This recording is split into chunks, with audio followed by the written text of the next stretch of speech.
हम करने जा रहे हैं क्वेश्चन नंबर 5 और ये लास्ट पार्ट होगा क्योंकि क्वेश्चन नंबर 5 से क्वेश्चन नंबर 9 करना है इस पार्ट में। 2020 के सिलेबस में 10th क्वेश्चन के बाद एक्सपेक्टेड चालू हो जाता है 10th क्वेश्चन से, तो मीन इस बार नहीं है, इसलिए अभी उसको सेपरेट पार्ट में करेंगे। और अगर आपको नहीं पता हो, आप जिनसॉल्वेट पर हैं और हम रैंडम वेरिएबल और प्रोबेबिलिटी डिस्ट्रीब्यूशन के ऊपर क्वेश्चन कर रहे हैं, तो चलिए शुरू करेंगे क्वेश्चन नंबर 5 से। Find the probability distribution of the number of successes in 2 tosses of a die, जहां पे एक सक्सेस को डिफाइन किया जाता है नंबर ग्रेटर देन 4 आ जाए। मैंने पहले भी रैंडम वेरिएबल के बारे में काफी डिटेल डिस्कशन किया है, पार्ट 1 को जरूर देखिएगा, ठीक है। बहुत आराम से किया है, बहुत सुकून से किया है। तो नंबर इज ग्रेटर देन 4। अगर हमें पता है कि x डिनोट करता है कि नंबर जो है वो ग्रेटर देन 4 आ जाए, इसको समझने के लिए आप इसे ऐसे समझिए कि 2 डाई जब फेंके जाएंगे, जब 2 डाई को आप फेंकोगे तो उन 2 डाई पे इंडिविजुअल कुछ भी हो रहा हो वो इंडिपेंडेंट है। पहले डाई पे जो नंबर आ रहा है उसका सेकंड डाई से कोई मतलब नहीं है, यानी ये दोनों पे नंबर आना इंडिपेंडेंट इवेंट्स है। इसका मतलब दोनों की इंडिविजुअल प्रोबेबिलिटी को मल्टीप्लाई किया जा सकता है। सही बात है। अच्छा, कंबाइंड इवेंट ये कहता है कि नंबर ग्रेटर देन 4 हो तो दोनों पे नहीं हो, एक तो ये केस हो सकता है, यानी x 0 हो जाए, यानी कि दोनों ही डाई पे नंबर 4 से बड़ा ना आए, फेल हो गए। या फिर एक डाई पे आ जाए, किसी एक डाई पे आ जाए, या तो पहले वाले पे आ जाए या तो दूसरे वाले पे आ जाए 4 से बड़ा नंबर, और या फिर 2, या तो दोनों डाई पे एक 4 से बड़ा नंबर आ जाए। यही तो 3 संभावनाएं हैं, यही तो 3 पॉसिबिलिटीज हैं। सही बात है। पहला इवेंट कहता है जब x की वैल्यू 0 हो, यानी कि दोनों ही डाई पे नंबर 4 से बड़ा नहीं है, नंबर 4 से बड़ा नहीं है, यानी या तो 4 के बराबर है या तो 4 से छोटा है। ऐसे कौन से नंबर हैं जो 4 से बड़े हैं, 4 से छोटे हैं या 4 के बराबर हैं? 1 2 3 4। तो पहले डाई पे 1 से 4 के बीच में कोई भी नंबर आ जाए तो प्रोबेबिलिटी क्या होगी? 4/6, क्योंकि 6 नंबर है उसमें से 4 मेरे फेवरेबल है, 1 2 3 4। दूसरा क्या हो सकता है कि दूसरे वाले डाई पे भी कोई 4 नंबर आ जाए, तो उसमें क्या हो जाएगा? 4/6। बात समझ गए? तो इसका मतलब ये हुआ कि पहले वाले डाई पे भी 4/6 आ जाए और दूसरे वाले डाई पे भी क्या आ जाए? 4/6। मतलब पहले वाले डाई पे भी या तो 1 आ जाए, दूसरे पे 1 आ जाए, पहले पे 1 आए, दूसरे पे 2 आए, 1 आए, 3 आए, 1 आए, 4 आए, इस तरह से तो कॉम्बिनेशन हो रहा है। यही तो है। तो पहले वाले डाई इंडिविजुअल इंडिपेंडेंट है, इसीलिए आप इंडिविजुअल प्रोबेबिलिटी को उठा के मल्टीप्लाई कर सकते हो। तो 4/6 times 4/6, this is when both the die will not show greater than 4। What if एक डाई शो करता है ग्रेटर देन 4? तो यानी कि फिर क्या हो सकता है? तो मान लेते हैं एक डाई शो करता है, तो अज्यूम करते हैं पहला डाई शो करता है नंबर ग्रेटर देन 4, तो ऐसे सिर्फ 2 केसेस है, 5 या 6 आ जाए, या तो 5 आ जाए या तो 6 आ जाए। लेकिन उस समय दूसरे वाले डाई पे 4 से छोटा आ रहा होगा, तभी तो एग्जैक्टली एक ही पे पेज 4 से बड़ा नंबर आ रहा होगा। जब इस पे 5 6 आ रहा होगा तो इस पे 1 2 3 4 आ रहा होगा। एक तो ये पेयर है ऐसे ऐसे करके, और दूसरा है या तो इस पे 1 2 3 4 आ रहा होगा और ये 5 6 आ रहा होगा। तभी हम कहेंगे कि either one of the die is showing number greater than 4। तो यानी कि 2/6 और वहां हो जाएगा 4/6, या फिर 4/6 पहले वाले इंटू 2/6। इसको आप 2 से भी मल्टीप्लाई कर सकते थे, मैंने पहले वाले तरीके से नहीं किया है, इस तरीके को सेपरेट करके किया है, ठीक है। दोनों डाई पे नंबर 4 से बड़ा आ जाए, तो पहले वाले डाई पे 4 से बड़ा है, 2/6 प्रोबेबिलिटी है ऐसा होने की। दूसरे वाले पे भी 4 से बड़ा नंबर आ जाए तो उसकी भी प्रोबेबिलिटी 2/6 है। सिंप्लीफाई कर लीजिए, ये हमारा प्रोबेबिलिटी डिस्ट्रीब्यूशन बन जाएगा px। बात समझ गए? बस सिंप्लीफाई कर लीजिए अब, ठीक है। Second part, 6 appears on at least 1 die. Let suppose एक y बोल देते इसको, 6 अपीयर्स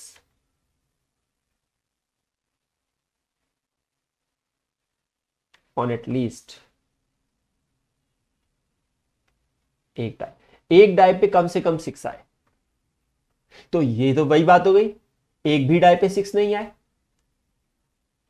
एक भी डाई पे 6 नहीं आए, दोनों डाई पे 6 नहीं आए, कम से कम एक डाई पे 6 आए बोल रहा है, तो एक भी डाई पे नहीं आए। कम से कम एक, एटलीस्ट 1 डाई, तो किसी एक पे आए। अब हो सकता है इस वाले पे आ जाए, हो सकता है उस वाले पे आ जाए, कम से कम एक पे आना है ना। कम से कम एक डाई पे तो 6 आना है, तो या तो इस वाले पे आ जाए या तो इस वाले पे आ जाए, मुझे क्या पता, 2 केसेस होंगे। और दूसरा है दोनों डाई पे कम से कम 6 आ जाए, ये भी पॉसिबल है। एटलीस्ट लिखा हुआ है, 6 appears on at least both the dices, कम से कम दोनों डाइस से एटलीस्ट 1 डाई। तो इस पे भी आ सकता है, उस पे भी आ सकता है, दोनों पे आ सकता है। एटलीस्ट बोला है, कम से कम दोनों पे भी आ सकता है, या तो किसी पे भी नहीं है ना। 6 अपीयर्स ऑन एटलीस्ट 1 डाई, तो ना पहले वाले पे आ पाया ये थोड़ा सा कॉम्प्लेक्स है बेटा, समझने के लिए थोड़ा कोशिश करिएगा। ना पहले पे 6 आ पाया ना इस पे आ पाया, 0। एक ऐसा इवेंट एग्जिस्ट करेगा ना, जैसे मैं नंबर ऑफ हेड काउंट करता था, सोचिए भाई नंबर ऑफ हेड तो 0 भी हो सकता है ना, वैसे ही 6 का आना किसी कम से कम एक डाई पे भी तो 0 हो सकता है ना, दोनों डाई पे 0 हो सकता है। आप समझ रहे हैं, आप एक रैंडम वैल्यू दे रहे हो उसको, समझ रहे हो, एक रैंडम वेरिएबल से एक वैल्यू दे रहे हो उसको, अब वो 0 भी हो सकती है ना। अच्छा, तो इसका मतलब 6 अपीयर दोनों पे नहीं हो रहा, तो क्या होगा 5/6 और 5/6, इसका मतलब 1 2 3 4 5 कुछ भी आ सकता है, 6 नहीं आना चाहिए, क्योंकि दोनों डाई पे 6 नहीं आ रहा, कम से कम नहीं आ रहा। किसी एक डाई पे 6 आ जाए, 6 अपीयर्स ऑन एटलीस्ट 1 डाई, भाई इस पे आ जाए या इस पे आ जाए, इस पे आ जाए तो 1/6, उस पे 1/6 5/6 तब नहीं है।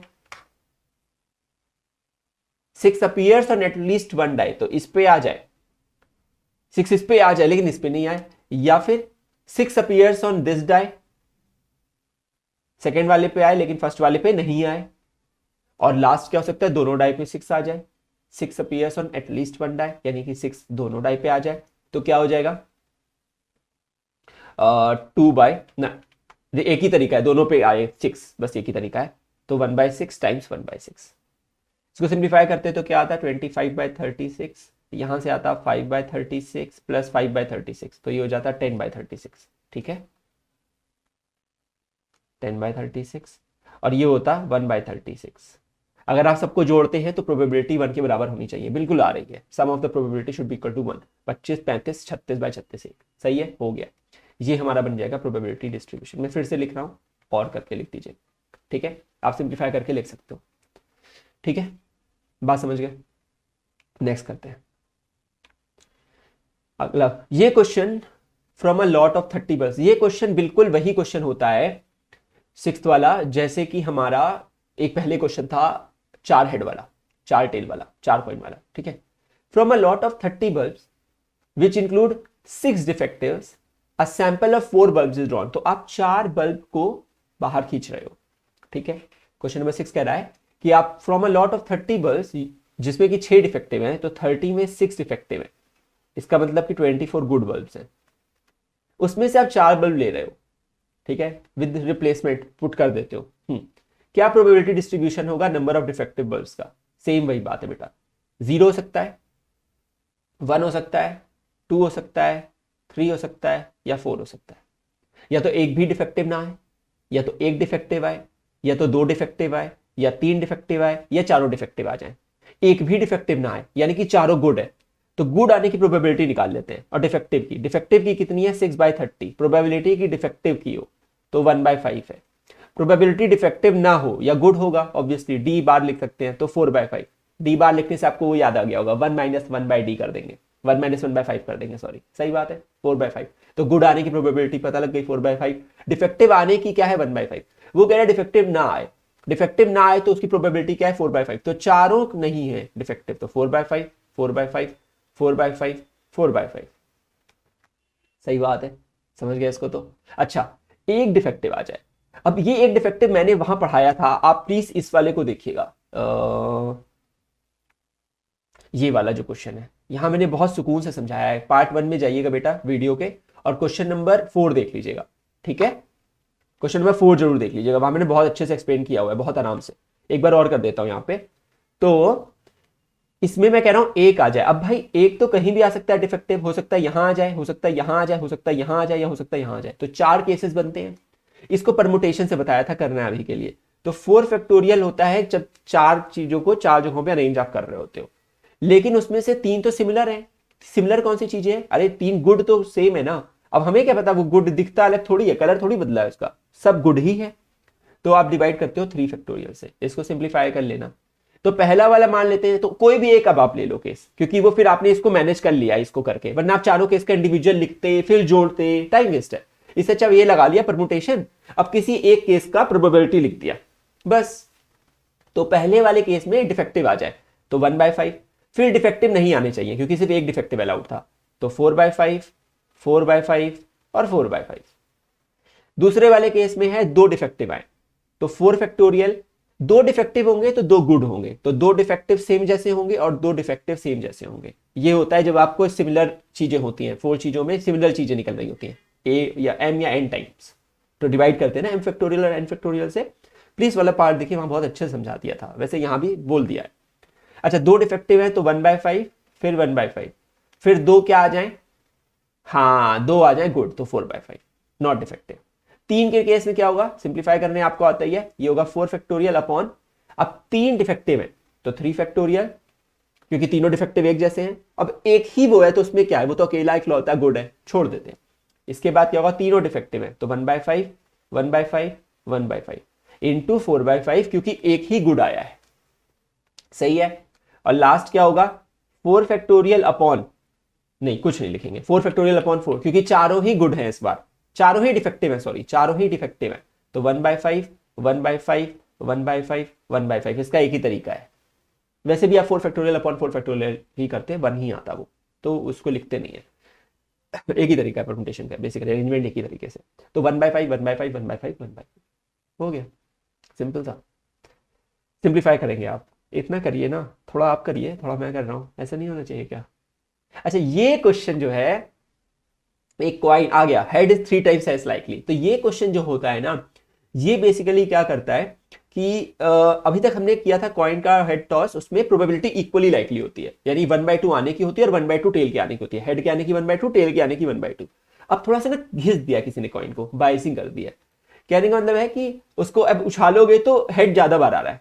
वो कह रहा है the probability of getting head is 3 times of getting the probability for a tail. पर हमें ये पढ़ाया गया है कि हेड के आने की और टेल के आने की प्रोबेबिलिटी हमेशा 1 होती है, टोटल प्रोबेबिलिटी 1 होती है। ऐसा होने से हेड की प्रोबेबिलिटी तो 3 टाइम्स है प्रोबेबिलिटी टेल के, इसका मतलब ये हुआ कि 4 times of probability tail is equal to 1, और the probability for getting tail is 1/4। अब समझे आप, तो हेड की क्या है 3 टाइम्स उसके, तो 3/4। तो probability of getting a tail is 1/4, probability of getting a head is 3/4। यहां तक हमें ये समझ में आ गया कि इक्वली लाइकली आउटकम नहीं है, इक्वली लाइकली आउटकम नहीं है। अच्छा, if the coin is toss twice, मैंने आपको पढ़ाया है ये चीज, अगर एक कॉइन को 2 बार उछाला जाए या 2 कॉइन उछाले जाए, जो लिखने का तरीका होता है वो यही होता है, 2 head 2 tail, head tail head tail. हमें निकालना है probability distribution of the number of tails, number of tails का प्रोबेबिलिटी डिस्ट्रीब्यूशन निकालना है। अच्छा, तो हमें पता है इसको मैक्स से डिनोट करते हैं रैंडम वेरिएबल को। वो क्या हो सकता है, एक भी टेल नहीं आए, केस बन सकता है, या फिर एक टेल आ जाए, हेड टेल वाला केस, या फिर दोनों टेल आ जाए। तीन ही चीज पॉसिबल है, या तो एक भी टेल नहीं आए, या एक टेल आए, या दोनों टेल आए। एक भी टेल नहीं है, एक भी टेल नहीं है, इसका मतलब दोनों हेड आ रहे हैं, तो हेड आने की प्रोबेबिलिटी कितनी है बेटा, 3/4। दूसरे पे भी कितनी होगी, दूसरे टाइम भी 3/4, क्योंकि इंडिपेंडेंट इवेंट्स है। पहली बार सिक्का उछलता है, जो हेड या टेल है उसका दूसरी बार सिक्का उछलने का डिपेंडेंसी नहीं है, कुछ फ्री है वो, ठीक है। एक हेड टेल हो, आपको पता है या तो हेड टेल आ जाए या तो टेल हेड आ जाए, तब एक टेल आएगा, है ना। तो एक टेल आने का क्या चांस है, पहली बार हेड आ जाए 3/4, दूसरी बार टेल आ जाए 1/4, या फिर पहली बार टेल आ जाए और दूसरी बार हेड आ जाए, तब सिंगुलर एक ही बार टेल आ रहा है, तो और की चॉइस है, या तो ये आ सकता है या तो ये हो सकता है, तो और आउटकम से प्लस कर देंगे। दोनों बार टेल आ जाए, ठीक है, तो 1/4 और 1/4 सिंप्लीफाई कर लीजिएगा। This is the probability for the event for the random variable X, for the random variable X which is nothing but the number of tails को काउंट करता है। समझ गए बात को। सिंप्लीफाई आप पे छोड़ रहा हूं क्योंकि आई बिलीव कि अब आप होशियार हो चुके हो। ये प्रोबेबिलिटी की एक्चुअली लास्ट है क्योंकि बर्नौली भी गायब है शायद, तो मुझे मिसलेनियस करना है बस, ठीक है। आगे बढ़ते हैं। तो पी एक्स दिया हुआ है, के का वैल्यू, जब भी इस तरह का क्वेश्चन हो, बकवास क्वेश्चन होते हैं, एकदम घटिया क्वेश्चन होते हैं, ये कोई दिमाग नहीं लगाना होता। पिछले में तो फिर भी दिमाग लग रहा था, अब तो बस सिर्फ मैथ्स लगती है बेसिक, जो एक 8वीं क्लास का बच्चा भी कर देगा अगर मैं उसे बोल दूं तो। क्वाड्रेटिक आदमी चाहिए उसे बस। कुल मिला के आपको पता है कि प्रोबेबिलिटी डिस्ट्रीब्यूशन की इंडिविजुअल प्रोबेबिलिटी का सम, यानी कि summation of sigma P I is equal to 1 होता है। सही बात है, सारी सारी सबको जोड़ा जाए, सारी individual probability P1 P2 P3 P4 and so on till Pn, तो उसका सम 1 होता है, ठीक है। तो बस यही लगाना है, तो करें 0 प्लस के plus 2k plus 3k plus k square plus 2k² plus 7k² plus k, यहाँ में भूलिएगा नहीं, इक्वल्स टू क्या होगा 1। सिंप्लीफाई करते हैं, 2k 3k 5 6k plus 1k 7k, quadratic है ये, 2 1 3 और 7 10, 10k² plus 7k minus 1 equals to 0। 2 और 5 दिख रहा है साफ साफ, 10k² प्लस, हाँ एक second, k 2k 2k 4k 5k, ये 2k था, मैंने 3k उतार दिया, तो मैं सोचूं कि गलत क्यों आ रहा है। ठीक, नहीं 3k ही तो था, सही तो है, k 2k 3k, हाँ सही है। फिर क्या है, k 2k, अरे 2 बार 2k था, ओके तभी मैं सोचूं मिस कर रहा हूँ, ठीक है, k 2k 2 बार 2k है, okay now I got it, plus 3k, अब सही है, plus k² plus 2k² plus, ठीक है, तो 2k 2k 4k 6 7k 5 8k 9k हो जाएगा ये, अब सही है, अब सही है। अरे वो हो ही नहीं रही थी क्वाड्रेटिक सॉल्व, ऐसा कैसे हो सकता है, k निगेटिव थोड़ी आएगा, ठीक है, तो कितना आ गया 9k, सही है। तो अब ये हो जाएगा 10k² plus 10k minus k minus 1, ये तो बहुत ईजी है बेटा सिंप्लीफाई करना, ये हो जाएगा सीधे सीधे 10k कॉमन, k प्लस 1, यहाँ से माइनस 1 आएगा, उसमें से सिंप्लीफाई करेंगे तो k की वैल्यू आएगी या तो 1/10 या तो -1, ये तो हो नहीं सकती क्योंकि निगेटिव प्रोबेबिलिटी नहीं एग्जिस्ट करती है, मैंने पहले ही बता दिया था, ये तो सबसे प्राइम कंडीशन है। तो k = 10 is the correct one, value आ गई। आपको x लेस देन 3 का निकालना है, इसको सॉल्व करने का मैं आपको एक शॉर्टकट वे बताता हूँ, मैं सिर्फ ये वाला मैं सिर्फ बताऊंगा, एडिशन सिंप्लीफिकेशन आपके ऊपर है, ठीक है। अरे कुछ तो छोड़ दो टीचर के लिए, हाँ ठीक है। x लेस देन 3 का मतलब होता है कि आपको probability for x = 0, probability for x = 1 और प्रोबेबिलिटी x = 2, ये तीनों को जोड़ना है, ठीक है, तभी आप x लेस देन 3 के लिए टोटल प्रोबेबिलिटी डिस्ट्रीब्यूशन को निकाल पाएंगे, नीचे पीछे वाले को, ठीक है। तो x0 के लिए कितना वैल्यू है 0, कभी भी वैल्यू k की मत रखना, कभी मत रखना, लास्ट में रखना, बहुत आसान हो जाता है तब। x = 1 के लिए क्या है k, और x = 2 के लिए क्या है 2k, जोड़ेंगे तो कितना आएगा 3k, जो कि हो गया 3/10। क्यों, अरे क्योंकि k की वैल्यू 1/10 थी, तो 3k आया, 3k हो गया 3/10, सिंपल हो गया कि नहीं हो गया, आप समझे कैसे करना था। 6 से बड़ा हो तो सिर्फ एक ही वैल्यू है, प्रोबेबिलिटी x = 7, क्योंकि x > 6 के लिए सिर्फ x = 7 लिखेंगे, वो क्या है 7k² प्लस k का वैल्यू रख दीजिएगा और आंसर आ जाएगा, 1/10 रख के सिंप्लीफाई कर लेना। 0 और 3 के लिए बता देता हूं, इसके लिए क्या करोगे, इसके लिए करना x = 0 के लिए ऐड कर देना x, नहीं 0 के लिए नहीं कर सकते, 0 इंक्लूडेड नहीं है, 1 करना पड़ेगा, x = 1 के लिए और x = 2 के लिए, इन दोनों को उठा के जोड़ देना, यानी कि 1 के लिए कितना है k और 2 के लिए कितना है 2k, तो आंसर आएगा 3k फिर से। कोई चेंज ही नहीं हो रहा है, 1 और 2 के लिए सेम ही है जो 3 से छोटा है, क्योंकि 0 के लिए 0 हो गया था ना, तो इसीलिए, ठीक है। तो बस 3/10 आंसर फिर से आ जाएगा, समझ गए। Question number 9 is the last question for this part of the exercise and we will jump to the next chapter itself now, फिर करेंगे। चलिए, रैंडम वेरिएबल x बोला गया है, ये सब पुरानी बातें हैं, सबका सम हमें पता है क्या होता है, sum of all the probabilities is equal to 1, इसका मतलब क्या हुआ k plus 2k plus 3k plus 0 is equal to 1, 0 लिख दिया, अदरवाइज बोला था वैसे इसलिए, तो ये हो गया 5 6k इक्वल्स टू 1, इससे कठिन तो पिछला वाला था, कम से कम क्वाड्रेटिक तो थी, k इक्वल टू क्या हो गया 1/6। बकवास क्वेश्चन, फर्स्ट पार्ट का आंसर मैंने यही निकाल दिया। सेकेंड पार्ट के लिए आपको बोला गया x लेस देन 2, तो x लेस देन 2 का मतलब होता है आपको लिखना है x इक्वल्स टू 1, 0 और 1, ठीक है, और x इक्वल्स टू 1, तो जब 0 होता है तो क्या होता है k, और जब 1 होता है तो क्या होता है 2k, तो आंसर कितना आ गया 3k which is nothing but 3 × 1/6, जो कि हो गया 1/2, समझ गए, ठीक है। फिर है probability x is less than equal to 2, तब इसमें आपको क्या करना पड़ेगा बेटा, बस 2 को भी इंक्लूड करना पड़ेगा क्योंकि इक्वालिटी लगी हुई है। अब मैं नहीं करूंगा, अब आप होशियार हो, मैंने लिख के छोड़ दिया है, ठीक है, बस यहाँ पे k 2k और 3k लिखना पड़ेगा, तो ये हो जाएगा 6k, जो कि आंसर आ जाएगा 1, क्योंकि सब 1 ही दे रहे हैं, ठीक है। प्रोबेबिलिटी ग्रेटर देन 2 के लिए, 2 से बड़े के लिए लेकिन 2 को इंक्लूड किया बेटा, कंफ्यूज मत करिएगा, ठीक है, 2 को इंक्लूड किया हुआ है, तो आपको x इक्वल्स टू 2 प्लस कुछ नहीं है क्योंकि अदरवाइज 0 है। ठीक है, for p x greater than 2 लगा दीजिए और ये 0 है। ठीक है, बोला है ना 2 अदरवाइज 0 है, और x इक्वल टू 2 के लिए कितना है 3k, तो आंसर कितना आ गया 3k which is 3 into 1/6 which is 1/2। That's the final answer. समझ गए? तो इस तरीके से हमने आखिरकार कंप्लीट कर लिया है 13.4 का, जितना कि 2020 के सिलेबस में था। आगे बढ़ेंगे और आगे करेंगे। I hope you are enjoying this videos, just keep on sharing it man, and yeah, see you in the next video, take care.